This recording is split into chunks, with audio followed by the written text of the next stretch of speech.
Alright, I'm Chris from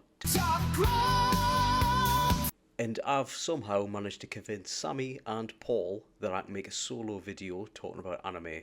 So let's see how it goes. But anyway, today I want to delve into a series I've heard loads of people talking about, whether it's down to the voice actors or the controversies about it. But I want to ask, is Dandadan worth watching? I was originally going to watch the first 3 episodes, see if I liked it or not, and then give me opinion, and then see if I'd carry on, blah, blah, blah. But I've actually binged the first series. I really enjoyed it.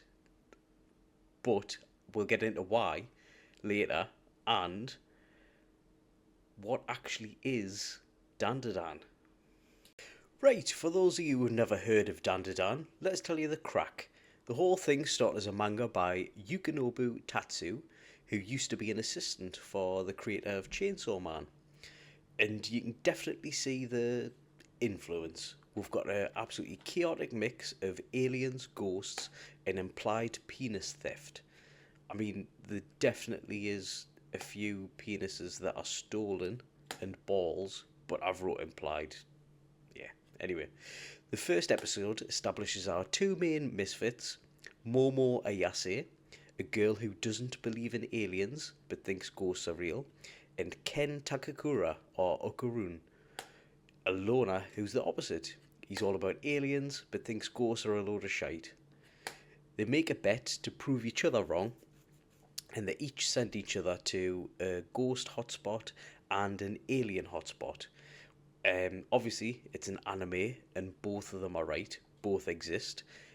One nearly gets touched up by a bunch of aliens, and the other has their penis stolen by a demon called Turbo Granny, who's voiced by Mayumi Tanaka. Imagine getting your knob stolen by the voice of Krillin. But anyway, yes. Let's move on to why it works. Why it works. So the pacing is non-stop. 1 minute you're watching Momo and Okarun fighting in a life or death battle against a sumo wrestling alien, and the next you're watching a medical dummy with a golden ball stuck up its bum run around the school grounds looking for his long lost lass, which I think's amazing.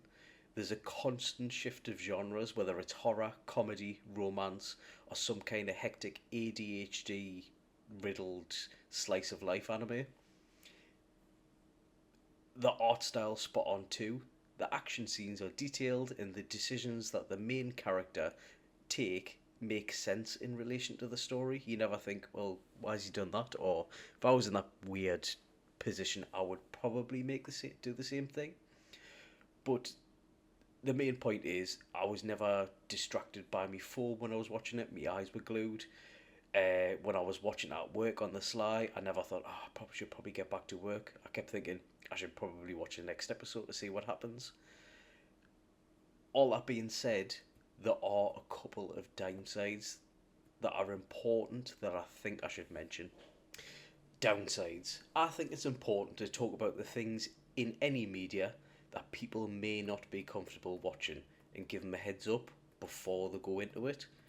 I have mentioned that this anime is constantly shifting genre from like action, horror, comedy, slice of life, and I need to mention the horror aspect of it. Basically, it's the threat of sexual assault, male and female, really. Momo's first encounter with aliens had them strip her down and put her in some uncomfortable positions that can understandably make some viewers uncomfortable. I totally get why people do not want to see this type of horror, and I'll not knock them for it. It's some people can overlook it because it's an anime and it's not real. But if those scenes or that subject matter is something you do not want to see, this anime is not for you. It's brought up a couple of times. I can't speak for season 2. I've seen people talking about the manga where it comes back up, and yeah, if anything like that triggers you, I would give this a miss. But anyway, that being said, is it worth a watch? So now that I've talked about what I like and don't like about it, would I recommend it to a mate? Short answer, yes. I think it's different, funny, and I really enjoyed it for the most part. So yeah, I'd recommend it. I would definitely give them a heads up about the trigger warning before I recommended it though. So yeah, give it a watch. Anyway, that's been me. Thanks for watching, and if you agree or disagree with anything that I've said, or disagree with how I've pronounced a voice actor's name, a very beloved one's, put it in the comments below, and cheers. Bye!